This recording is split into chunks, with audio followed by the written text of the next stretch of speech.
take off towards one of the most brutal battlefields in Syria, protected by heavily armed gunships.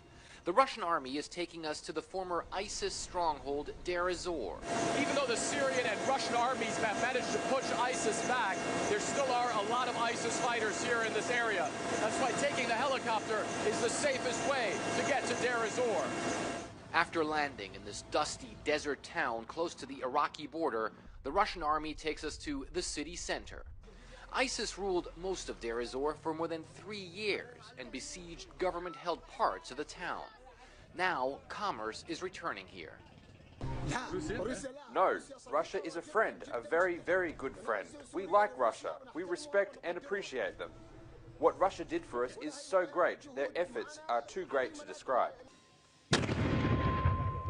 The Syrian army and its Russian backers are continuing their offensive against ISIS in southeast Syria, trying to win back the remaining parts of this key town, which remains scarred by the fighting.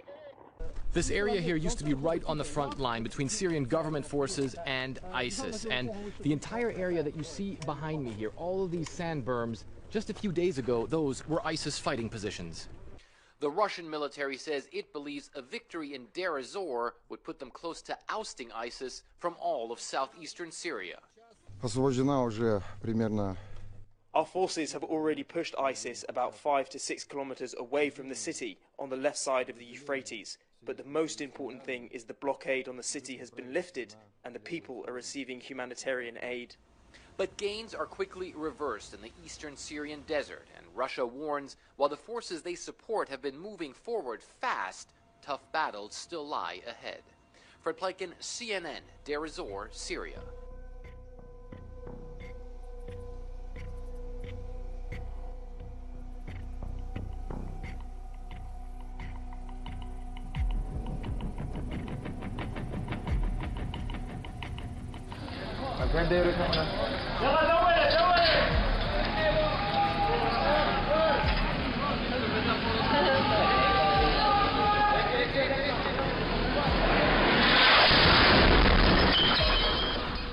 These strikes near the city of Homs is not under control of ISIS, of the Islamic State.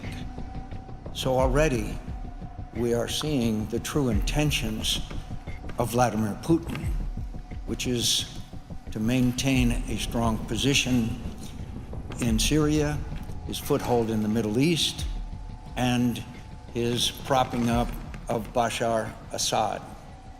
Bashar Assad.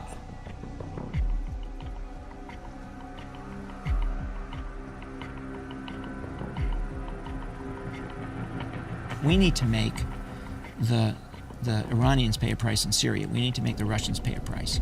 The other thing I would do... We make them pay the price by killing Russians? Yes. And killing Iranians? Yes. Covertly. So you don't tell the world about it, right? You don't stand up at the Pentagon and say, we did this, right? But you make sure they know it in Moscow and Tehran. Here's the other thing I want to do. I want to go after those things that Assad sees as his personal power base, right? I want to scare Assad. So I want to go after his presidential guard. I want to destroy his presidential helicopters. I want to make him think we're coming after him, right? So you don't tell the world about it, right? You don't stand up at the Pentagon and say, we did this.